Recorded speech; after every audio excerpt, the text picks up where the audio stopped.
घरी बसून सुद्धा सहाय्यक आयुक्त पदापर्यंत पोहोचू शकतात, हे कसं शक्य आहे सांगा. तुमचा माइंडसेट कसा ठेवता हे इम्पॉर्टंट आहे. जर तुम्हाला माहिती आहे की आता मला एक्झाम क्रॅक करायची आहे एनी हाऊ, तर ते प्रश्न तुम्हालाच पडतात, त्याची उत्तरं तुम्हालाच येतात आणि सगळ्या गोष्टी तुम्हीच करू शकता. तर 1.5 वर्षाच्या अभ्यासामध्ये ॲट ए टाइम माझ्या हातामध्ये वेगवेगळ्या विभागाच्या सगळ्या राज्यसेवेच्या ज्याही होत्या, कामगार विभाग असो, CDPO असो, ज्या कुठल्या एक्झाम होत्या, राज्यसेवा असो, पोलीस DYSP असो, अशा माझ्या हातामध्ये 8 एक्झाम राहिल्या होत्या. फक्त 1.5 वर्षाच्या अभ्यासामध्ये माझ्या 8 एक्झाम निघाल्या. विद्यार्थ्यांच्याही खूप मोठ्या समस्या असतात. आपल्या कार्यकाळात आम्ही बघतो की समाज कल्याण विभागामध्ये आंदोलन होतच नाही. एखाद दिवशी 2 वाजता जरी रात्री एखाद्या माझ्या मुलानं मला मेसेज केला किंवा अडचण सांगितली, तर मी तेव्हा 2 वाजता सॉल्व्ह करून देते. आपण इथपर्यंत पोहोचले, एक महिला, आपण ते इतिहास बघितला, महिलांची स्थिती काय होती, तिथून संविधान लागू झालं, समानता आली, समानतेनंतर बाबासाहेबांनी संविधान दिलं. आणि तुमच्या जीवनात बाबासाहेबांचं काय योगदान आहे? डॉक्टर बाबासाहेब आंबेडकर म्हणजे माझं आराध्य दैवत.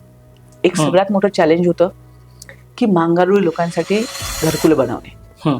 मांगारुळी लोकांची वस्ती मला माहीत नव्हती, हे नावही ऐकलं नव्हतं.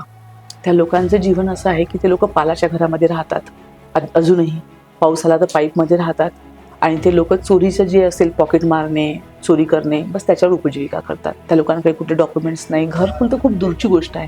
जेव्हापासून आपली योजना सुरू झाली, रमाई घरकुल योजना, त्या लोकांना कधीही स्वतःच्या हक्काचं घर मिळालं नाही, जे आम्ही 350च्या जवळपास मांगारुळी लोकांना घरकुलं मिळवून दिलेले आहेत नागपूर जिल्ह्यात. ही माझ्यासाठी बिगेस्ट अचिव्हमेंट राहिलेली आहे. आत्ता मध्यंतरीचा काळ जेव्हा मी सहाय्यक आयुक्त नागपूर जॉईन झाले, त्यावेळेला माझ्या जीवनामध्ये 6 महिने एक खूप मोठा संघर्षाचा काळ गेला. आणि प्रत्येकाचं असं म्हणणं होतं, सगळेजण जे जाणकार आहेत त्यांचं म्हणणं होतं, इथे जर दुसरा कोणी असता तर खचून गेला. आपल्याला काही पॉलिटिशियन्स ऐकायला लागते, पॉलिटिशियन काही आपले ऐकतात. तर कधी तुम्हाला असं वाटलं का की काही प्रेशराईज होत आहे पॉलिटिशियनमुळे, किंवा दबाव तंत्र आहे का? कारण की आजकाल जे आरोपी होत आहेत खूप मोठ्या प्रमाणात की पॉलिटिशियन जे आहेत ते दबावात अधिकारीत राहतात, अधिकारी जे पॉलिटिशियन दबावात राहतात, तर असं काही अनुभव आपल्याला आहे का? समाज कल्याण विभागाचं नेमकं काम काय? नमस्कार, नागपूर समाचार 24 मध्ये आपलं स्वागत आहे. मी आहे अमित वांद्रे. आज आपल्यासोबत चर्चा करण्यासाठी सहाय्यक आयुक्त समाज कल्याण विभाग सुकेश तेलगुटे जी आहे त्यांच्याबद्दल आपण जाणून घेणार आहोत की ते इथपर्यंत कसे पोहोचलेत, राज्यसेवा त्यांनी कशी क्रॅक केली, आणि हे जे विद्यार्थी MPSC किंवा UPSC करतात, खूप वेळ खचून जातात आणि अशात काही अटेम्प्ट नंतर ते सोडून देतात. मात्र त्यांना ते कसं टेक ओव्हर करायचं, राज्यसेवाची परीक्षा कशी पास करायची, या सगळ्या गोष्टी चर्चा करणार आहे. मॅडमला आपण जाणून पण घेणार आहे. नागपुरात आपण आहात, नागपूरचे सहाय्यक आयुक्त समाज कल्याणचे, त्याबद्दल खूप खूप धन्यवाद आणि अभिनंदन सुद्धा. आपलं काय सांगणार आपल्या जीवनाबद्दल? आम्हाला 2 गोष्टीकडे वळायचं. पहिले आपण राज्यसेवा कशी क्रॅक केली, त्याआधी आपण आपल्या जीवनात म्हणजे स्टार्टिंग कशी केली, शिक्षण कुठून झालं, चाइल्डहुड कुठे झालं, त्याबद्दल सांगून द्या, जेणेकरून आम्हाला तुम्हाला ओळखायला जे ते इझी होऊन जाईल. नमस्ते, मी सुकेशनी तेलगुटे, सहाय्यक आयुक्त समाज कल्याण नागपूर. आणि खरं सांगायचं म्हणजे अमित, आनंद होतोय तुझ्याशी बोलताना, कारण मी तुला बऱ्याच वेळा ऐकते, खूप छान बोलतोस. सांगायचं म्हणजे माझा जिल्हा प्रॉपर जिल्हा अकोल्यामधल्या अकोट तालुक्यामधले आम्ही. तिथे माझं लहानपणीचं शिक्षण माझं वाशिमला झालंय, कारण वडील नोकरीवर असल्यामुळे वडिलांसोबत जावं लागत होतं. त्यांच्यासोबत जिथे जिथे फिरतील आम्ही, तिथं आमची फॅमिली. वडील काय करायचं? माझे वडील सरकारी नोकरीमध्ये, तर त्यानंतर सर्वेअर होते ते. त्यानंतर मग तिथनं वाशिमला झालं शिक्षण, काही शिक्षण अकोटला झालं, काही शिक्षण रिसोडला झालंय, आणि काही शिक्षण अकोला आणि आपलं नागपूर इथे झालंय. सद्यस्थितीत माझं qualification MA English, MA history, MA political science, MSW आणि BEd आहे. लॉ सुद्धा करतात आणि हो, सध्या माझं लॉ सुरू आहे. तर कसं आहे, डॉक्टर बाबासाहेब आंबेडकर यांनी सांगितलेलं आहे, निरंतर शिकत राहा, थांबू नका. जिथं तुम्ही थांबणार तिथे डबक्यासारखी तुमची स्थिती होईल. तुम्ही जेवढं शिकत राहाल, तुम्हाला हे एवढं मोठं हे जे पटल आहे, हे पटल तुम्हाला सगळं मोकळं मिळेल. तर त्यासाठी तुम्हाला शिकत राहायचंय, म्हणून आमचं शिक्षण सुरू आहे. आणि माहितीये का, खरं सांगायचं म्हणजे माझी फार इच्छा की माझे मुलं आणि आम्ही सोबत अभ्यासाला बसलो पाहिजे, म्हणून माझं शिक्षण निरंतर सुरूच आहे. आता मुलं खूप लहान आहेत. हो, 5 वर्ष पूर्ण झालेली आहेत त्यांची, लहान आहेत. म्हणजे आपण शिक्षणात इतका इंटरेस्ट तुम्हाला आहे, तर कुठल्या एका विषयावर तुम्हाला असं वाटतं की हे इंटरेस्ट खूप जास्त आहे, त्या विषयाचं कोणते आहे असं काही? माझा सर्वात जास्त अगदी म्हणजे 12वी पर्यंत माझा आवडीचा विषय मॅथ होता, परंतु मी सायन्सची स्टुडंट आणि मला मॅथ आणि सायन्सचे जे आपले सब्जेक्ट त्यामध्ये फार इंटरेस्ट. परंतु काय झालं, MBBS ला नंबर लागला माझा, काही कारणास्तव माझा MBBS पूर्ण होऊ शकला नाही.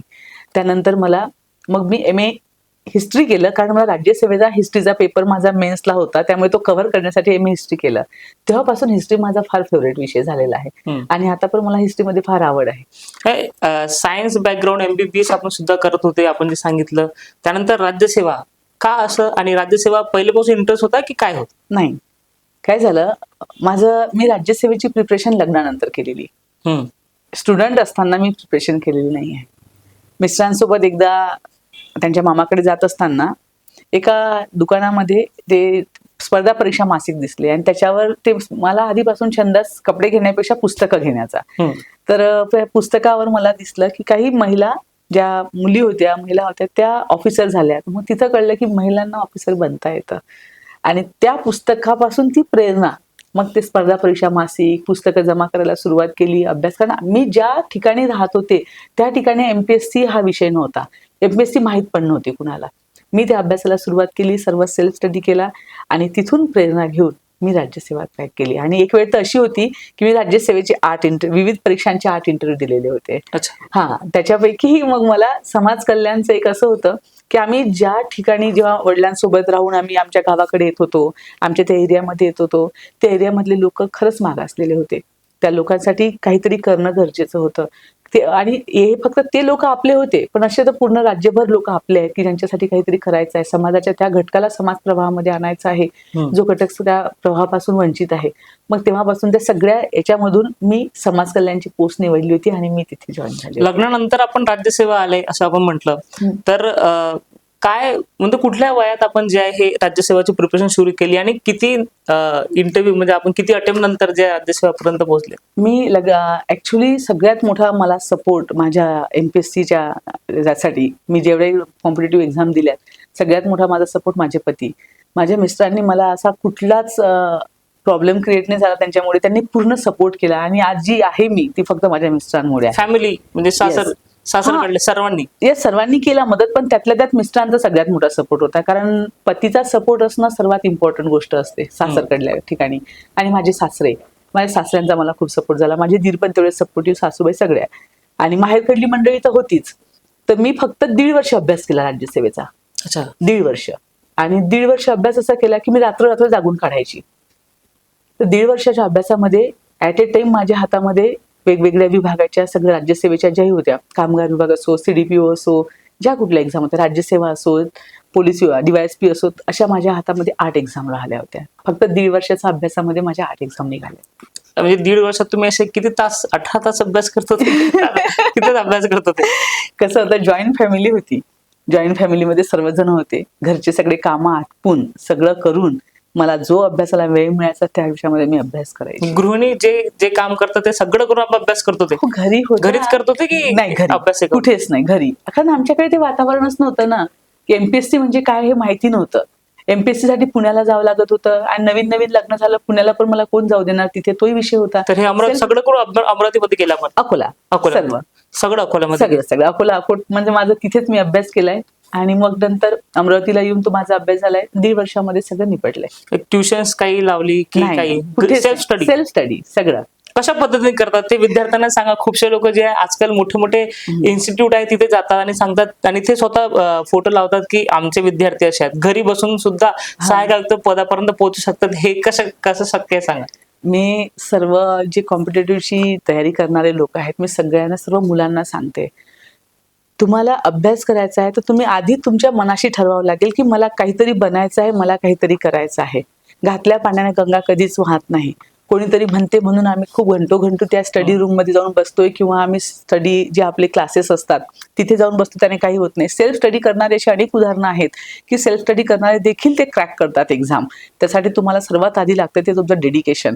तुम्हाला कम्प्लिटली डेडिकेशन द्यावं लागतं, तरच तुमची ती एक्झाम ती क्रॅक होते. आणि मनात ठरवलं ना तर सर्व काही होते. आणि जग अशा वेळेला काय बोलतं ते न घेता पॉझिटिव्हली आपल्याला काय करायचं आहे जर आपण ठरवलं. आणि सर्वात महत्वाचं या सगळ्या याच्यामध्ये तुम्ही तुमचा माइंडसेट कसा ठेवता हे इम्पॉर्टंट आहे. जर तुम्हाला माहिती आहे की आता मला एक्झाम क्रॅक करायची आहे एनी हाऊ, तर ते प्रश्न तुम्हालाच पडतात, त्याची उत्तरं तुम्हालाच येतात आणि सगळ्या गोष्टी तुम्हीच करू शकता. आणि दुसरं कितीही बाहेरचं शिकवत राहील काही राहील, क्लासेसचाही फायदा होतो तुम्हाला, परंतु सेल्फ स्टडी जेवढा तुम्हाला इम्पॉर्टंट आहे ना तेवढं दुसरं काही नाही. सो सेल्फ स्टडीवर भर दिलेला असला पाहिजे. म्हणून मी सगळ्या ॲस्पिरंटला सांगते की त्यांनी बाबा आपल्या जे आहे, जेही करायचं आहे ना ते फ्रुटफुल द्या, आपलं 100% डेडिकेशन द्या, त्याच्याशिवाय काही नाही. तर मग मी आता अभ्यासही करतोय, मला मूव्ही पाहायचा आहे, मला मित्रांसोबतही बाहेर जायचं आहे, नो. तुम्हाला एका वेळेला एवढ्या गोष्टी करता येणार नाही. तुम्हाला एका वेळेला एकच गोष्ट करून त्याच मार्गाने तुम्हाला ते ध्येय गाठेपर्यंत सगळ्या गोष्टी सोडून द्याव्या लागतील, ते करावं लागेल, तेव्हाच तुम्हाला यश मिळेल. आपण सांगितलं 1.5 वर्षाच्या कालखंडानंतर आपला रिझल्ट आला. या 1.5 वर्षात असा काही टप्पा आला का की नाही आता होत नाही, करत नाही? असं कधीच नाही. आमच्या घरी तर ओव्हर कॉन्फिडन्स नव्हतं हे, पण माझे सगळे फ्रेंड्स म्हणजे चोरे sir, Arbat sir, Joshi madam, हे आमचा एक ग्रुप होता. या सगळ्यांना हे माहिती होतं मी माझा रिझल्ट कधी पाहत नव्हती, कारण मला माहित होतं रिझल्ट लागलेला आहे. तर असं कधी अपयश कधीच नाही आलं. 18 वर्ष म्हणजे त्या महिन्यांमध्ये मला एकही वेळ अशी नव्हती की जिथे मला अपयश आलं. या पोस्टच्या इंटरव्ह्यूसाठी मी आली तेव्हा एक बिकट प्रसंग आमच्या फॅमिलीवर आला होता. याचा इंटरव्ह्यू होता या पदाचा. तर त्यावेळेला मला म्हणजे माझं मिसगाईड झालं होतं. तर डॉक्टरांनी मला सांगितलं होतं, 3च दिवस झाले होते, डॉक्टरांनी सांगितलं होतं मी प्रवास करू शकत नाही. आणि मी त्यावेळेला होती अकोटला. तर डॉक्टरांनी स्पष्ट सांगितलं की प्रवास करता येणार नाही, तुझ्या जीवाला धोका आहे. पण मी डॉक्टरांना एवढं विचारलं की फक्त मी जाऊ शकेल आणि करू शकेल एवढं डॉक्टरांनी मला परमिशन दिली नाही. रात्री इंटरव्ह्यूच्या आदल्या रात्री 3 वाजता घरून मिस्टरांनी गाडी काढली. आम्ही तिथनं स्लो आलो आणि इथं आल्यावर मी माझा इंटरव्ह्यू दिला आणि माझी एक्झाम क्रॅक झाली. पण मी तिथे थांबली नाही, कारण मला एवढं माहित होतं की आता माझं मिसगाईड झालं, माझ्या फॅमिलीवर हा प्रसंग ओढवला, ठीक आहे, हा आता परत येणार नाही, परंतु हा इंटरव्ह्यू परत येणार नाही. म्हणून मी सगळे कामं सोडून त्या इंटरव्ह्यूसाठी इथे आली. आणि माझा सर्वात पहिला रिझल्ट कुठला होता? माझा सगळ्यात पहिला रिझल्ट DYSP. आपण जॉईन केलं की नाही?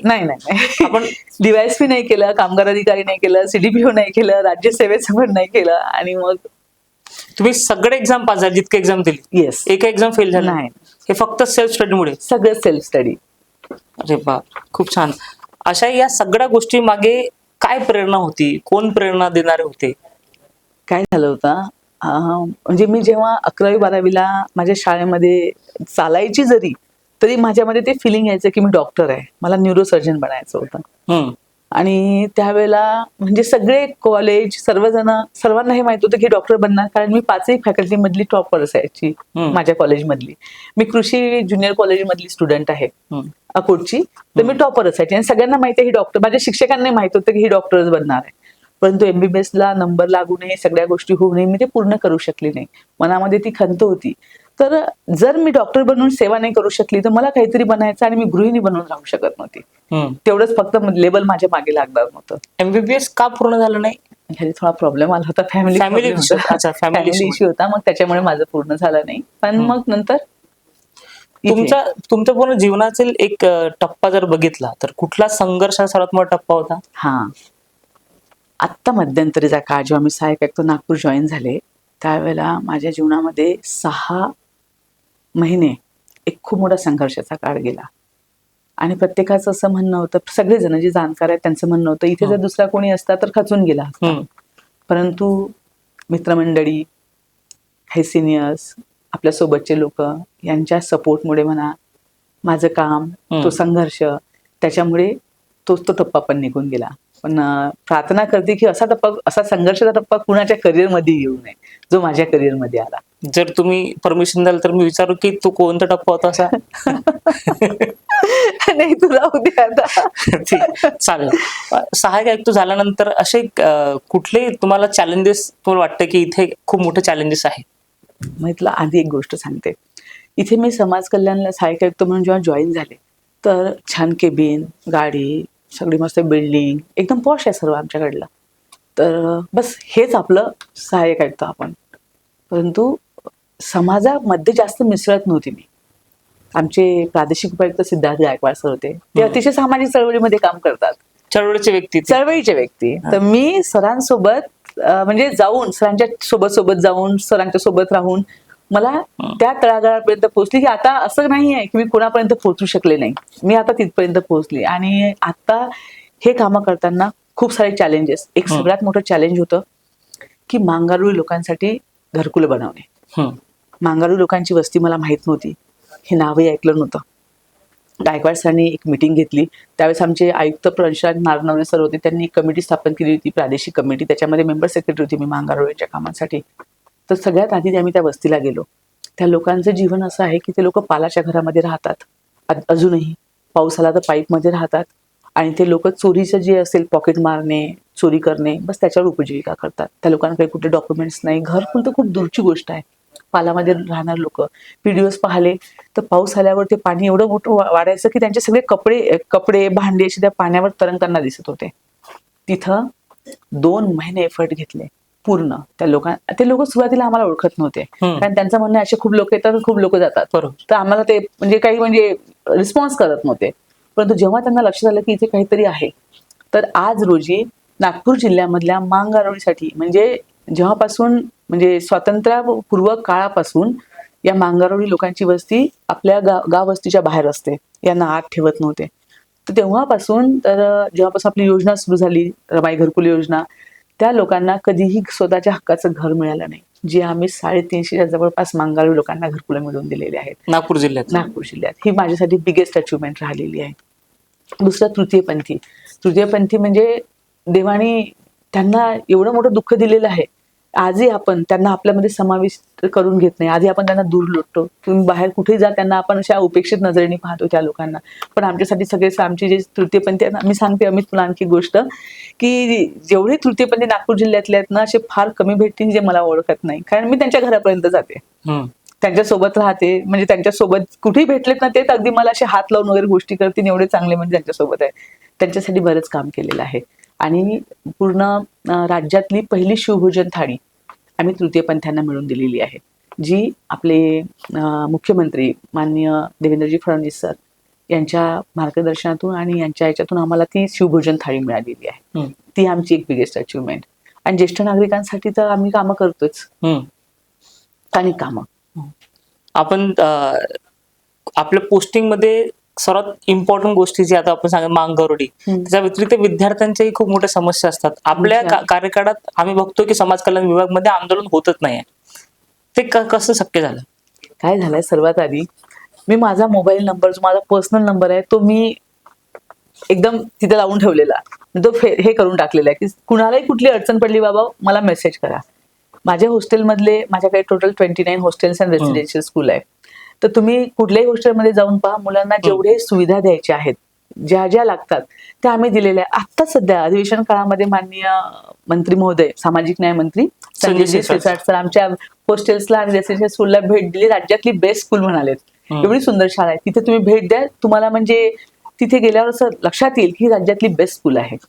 तर या मुलांच्या समस्या सगळ्या जाणल्या, कारण आपणही लहानाचं मोठे झालेलो आहोत आणि आपणही बऱ्याच वेळेला कधी परिस्थिती चांगली असते, कधी वाईट असते, आपण निघालेलो परिस्थितीमधनं.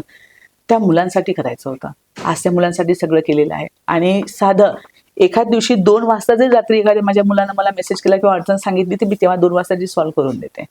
तर सगळे मुलं कॉन्टॅक्टमध्ये आहेत, टोटल मुलं. त्यामुळे मोर्चे, आंदोलनं हे आमच्याकडे फार कमी आहेत. आणि आता सद्यस्थितीमध्ये स्वाधार योजनेचं सुरू आहे आमचं. ती जेवढी गर्दी तुम्हाला बाहेर दिसते ना, ही स्वाधार योजनेची आहे. ऑनलाईन सॉफ्टवेअर, म्हणजे ऑनलाईन आपलं सॉफ्टवेअर सुरू झालेलं आहे.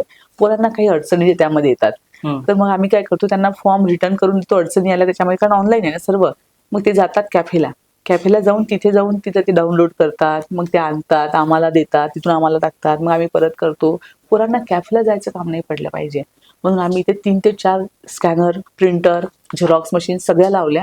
पोरांना बोलावतोय, ज्याच्या फॉर्म त्रुटीमध्ये आहे सगळे स्टुडंट्स येतात, इथे स्कॅनिंग करतात, इथेच सगळं करतात आणि इथेच त्यांचं आम्ही सॉल्व्ह करून देतोय. म्हणजे पोरांचे ते पण प्रॉब्लेम सॉल्व्ह होत आहेत. मॅडम, समाजातील कमकुवत घटकांसाठी आपण काम करतात, तर त्यांचे प्रॉब्लेम सॉल्व्ह करताना काय नेमकी अडचणी तुम्हाला येतात आणि तुम्ही कशा पद्धतीने त्यांना हाताळता?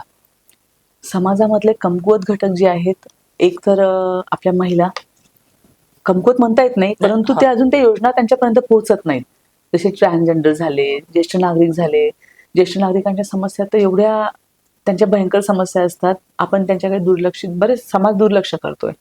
तर ह्या ज्या समस्या आहेत, ज्याही गोष्टी आहेत त्यांच्यापर्यंत पोहोचत नाही. पण त्या लोकांना ते कळत पण नाही की आपल्याकडे यावं किंवा समाज कल्याण विभाग आहे यासाठी काम करावं लागतं, समाज कल्याण विभागात आपण जावं, हे त्यांना पण कळत नाही. त्यांच्यापर्यंत पोहोचणं अडचणीच होते. पण त्यावेळेला काय होते, ऍट द सेम टाइम ह्या योजना तिथपर्यंत पोहोचण्यासाठी आम्ही प्रचार प्रसिद्ध करतोच. पण माझा समता दूत एक सेक्शन आहे आमचा, जवळपास 20च्या वर समजा दूत आहेत, प्रत्येक तालुके वाटून दिलेले आहेत, घरोघरी पोहोचतात, घरोघरी समस्या जाणून घेतात आणि त्या आमच्यापर्यंत पोहोचवतात आणि आमचं ऑफिस ते पूर्ण सॉल्व्ह करण्याच्या प्रयत्नामध्ये असते. अशा पद्धतीने आपण काम करतात. आपण जे सोशल वर्क पण आता आपण ऍक्टिव्ह आहात खूप काही अशा ह्याच्यात, तर ते सोशल वर्क करणं किंवा मग लोकांना मोटिवेट करण्याची प्रेरणा तुम्हाला कुठून मिळाली? ज्यावेळेला मी स्वतः या क्षेत्रामध्ये आली त्यावेळेला लक्षात आलं की ज्या समाज घटकांचा उद्धार करण्यासाठी म्हणा, त्यांना सामाजिक प्रवाहामध्ये आणण्यासाठी आमची पोस्टिंग झालेली आहे, तर त्यांना समाज प्रवाहामध्ये आणलंच पाहिजे.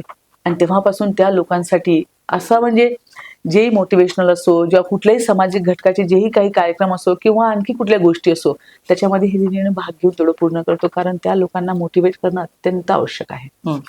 भविष्यात तुम्ही समाज कल्याण विभागात किंवा इतर स्तरावर काय बदल घडवू इच्छिता?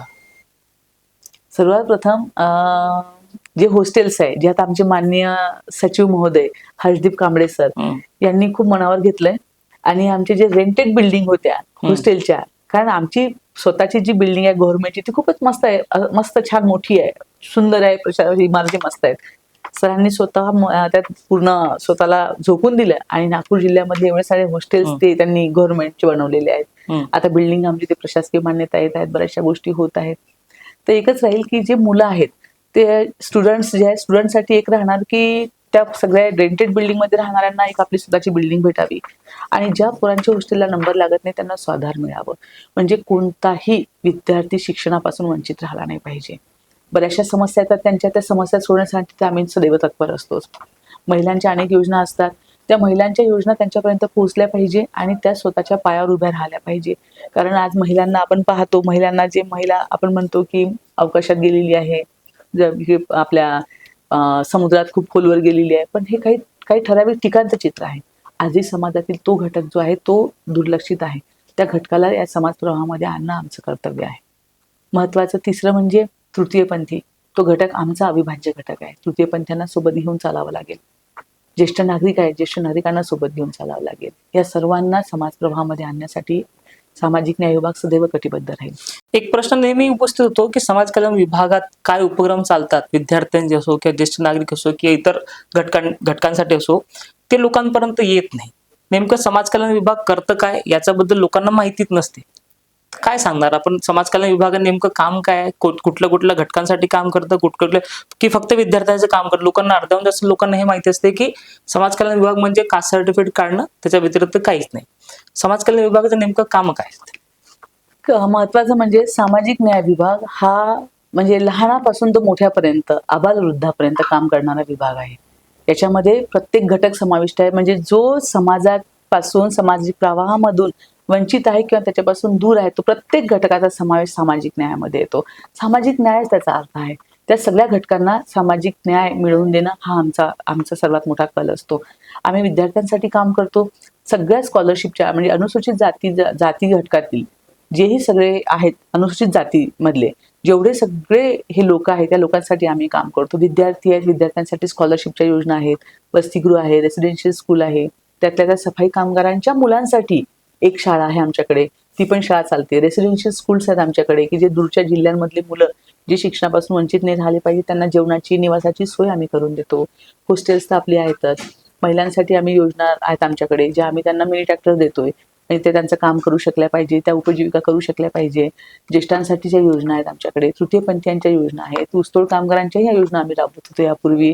नंतर ज्येष्ठांसाठी ज्या वयोश्री योजना, तीर्थदर्शन योजना आहेत, अशा अनेक योजना आहेत. जसं आदर्श ग्राम योजना आहे, जी सेंट्रल गव्हर्नमेंटची योजना आहे की काय जे आदर्श ग्राम आहेत त्या गावाचा पूर्ण विकास करणे.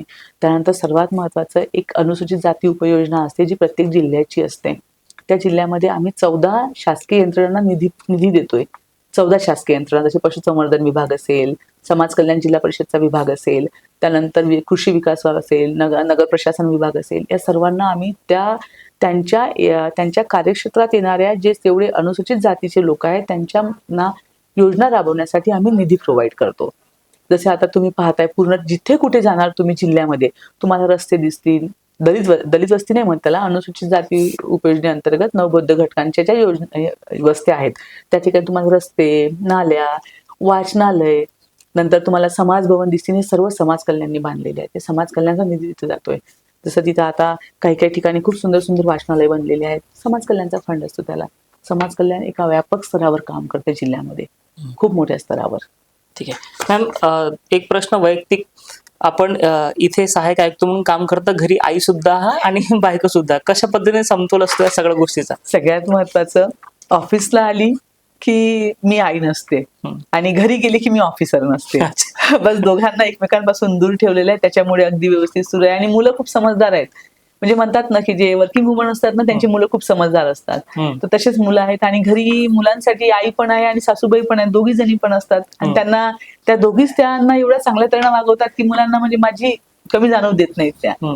आणि कसं आहे, हसबंड काय म्हणतात? वेळ देत ते तुम्ही द्या का प्रॉपर? नाही नाही होत. खरं सांगायचं म्हणजे ही सर्व स्त्रियांची गत आहे.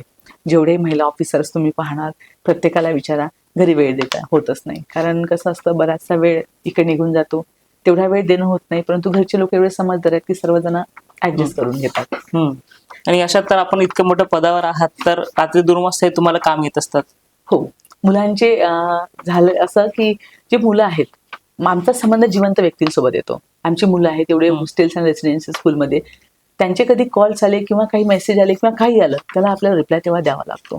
त्याच्यामुळेच ते कसं, काही सांगता येत नाही. आपल्या घरी 2 मुलं असतात, कधी पण तब्येत खराब होऊ शकते, काही होऊ शकते. ते तर आपली एवढी मोठी मुलं आहेत, त्याच्यामुळे तेवढं आपल्याला जागरूक राहावंच लागतं. मॅडम, शेवटचा प्रश्न, जे विद्यार्थी आता MPSC करत असतील किंवा UPSC करत असतील, तर त्यांच्यासाठी तुम्ही काय सल्ला द्याल? कशा पद्धतीने अभ्यास केला पाहिजे? आणि खूपसे लोक नैराश्यात चालले जातात, तर त्यांना कशा पद्धतीने आपण काय संदेश द्याल?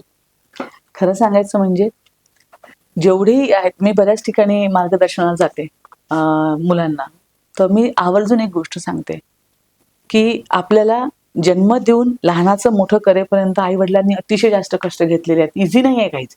कारण मी आता आई म्हणून 2 मुलांना सांभाळते, तर मला माहिती आहे त्यांना वाढवणं किती कठीण आहे. तर आपल्याला पण आपल्या आई वडिलांनी असंच वाढवलेलं आहे. आजपर्यंत आपल्याला आई वडिलांनी दिलं, आता ही आपली वेळ आलेली आहे आपल्या आई वडिलांना रिटर्न करायची, समाजाला रिटर्न करायची. तर तुम्हाला जेही करायचं आहे ते फक्त 100% त्याला द्या. फक्त लोकांना आम्ही शो अप करतो, घरच्यांना किंवा गावातल्या लोकांना, की मी MPSCचा अभ्यास करतोय, हा शो अप काही कामाचा नाही. कारण हे 3-4 वर्ष तुमचे निघून गेले ना, त्याला काही अर्थ राहत नाही. जर आता येणाऱ्या काळामध्ये 3-4 वर्ष जर तुम्ही खूप कष्ट घेतले, मेहनत घेतली, तुम्ही तेवढं तुमचं पूर्ण डेडिकेशन दिलंय तुम्ही त्याला 100%, 3-4 वर्ष, ते येणारे 30-40 वर्ष तुमचे सुखी जाणार. जर तुम्ही आता मौज मजा करणार, तर येणाऱ्या काळामध्ये तुमचे हालही कोणी घेऊन जाणार नाही. सो सर्वांना एकच विनंती आहे की जेही करायचं आहे ते मन लावून करा, खूप चांगलं करा. आणि एक लक्षात ठेवा की तेवढा एक मनात कॉन्फिडन्स असलाच पाहिजे की मी होणार. मी सांगते, मी नेहमी माझ्या पेनवर लिहून ठेवायची DC, अशी DC लिहून ठेवायची. DCचा अर्थ काय असायचा मला काही कळायचंच नाही की DCचा अर्थ काय, पण मी DC लिहून ठेवायची. तो शब्द का आला मला कळायचं नाही. मी ऑफिसर बनेल पण DC बनेल. तर आता एवढं मात्र की आता येणाऱ्या काळामध्ये डेप्युटी कमिशनर बनूच आम्ही, तो DC असावा. मॅडम, शेवटचा प्रश्न माफ कराल, मी एक्सटेंड करतोय. बाबासाहेबांचं जीवनात किती महत्व आहे? आपण इथपर्यंत पोहोचले, एक महिला, आपण ते इतिहास बघितला, महिलांची स्थिती काय होती, तिथून संविधान लागू झालं, समानता आली, समानतेनंतर बाबासाहेबांनी संविधान दिलं, आणि तुमच्या जीवनात बाबासाहेबांचं काय योगदान आहे? डॉक्टर बाबासाहेब आंबेडकर म्हणजे माझं आराध्य दैवत. खरं सांगायचं म्हणजे, बाबासाहेबांनी जे संविधान दिलं, त्या संविधानामुळे मी आज इथं बसलेली आहे. नाहीतर माझ्यापेक्षा जास्त शिकलेले, खूप क्लेवर लोक बाहेर बसलेले आहेत. आज मी फक्त त्या संविधानामुळे इथं आलेली आहे आणि मी तुमच्याशी बोलू शकत आहे. संविधानाने स्त्रियांना समानता दिली, जी समानता कोणीही देऊ शकत नव्हतं ती संविधानाने दिली. आणि सर्वात महत्वाचं, मला संविधानाने ते दिलं जे या देशाच्या राष्ट्रपतींना दिलं, ह्या देशाच्या पंतप्रधानांना दिलं, मुख्यमंत्री महोदयांना दिलं, सर्वांना दिलं. ते मला दिलं, ते म्हणजे वोटिंगचा अधिकार. म्हणजे माझं एक वोट, मला एक वोट आहे ना, मग त्या सगळ्यांना पण एकच वोट आहे. त्यामुळे कुणाला असा भेदभाव नाहीये. आणि जी समानता संविधानाने दिली, त्या संविधानामुळे आज सर्व चालतंय. आणि मी असो, आणखी माझ्यासारखे कित्येक महिला असो, फक्त संविधानामुळे आज या समाजासमोर उभ्या आहेत. अदरवाईज आमची अवस्था अतिशय बिकट असते. तर संविधान म्हणजे आमच्यासाठी सर्वात मोठं. तुम्ही परमिशन एक परत प्रश्न विचारू का? हा sure. पॉलिटिकली काय असतं की अधिकारी आणि पॉलिटिशियन दोघांना एकाच समांतर रेषेवर चालत असतात.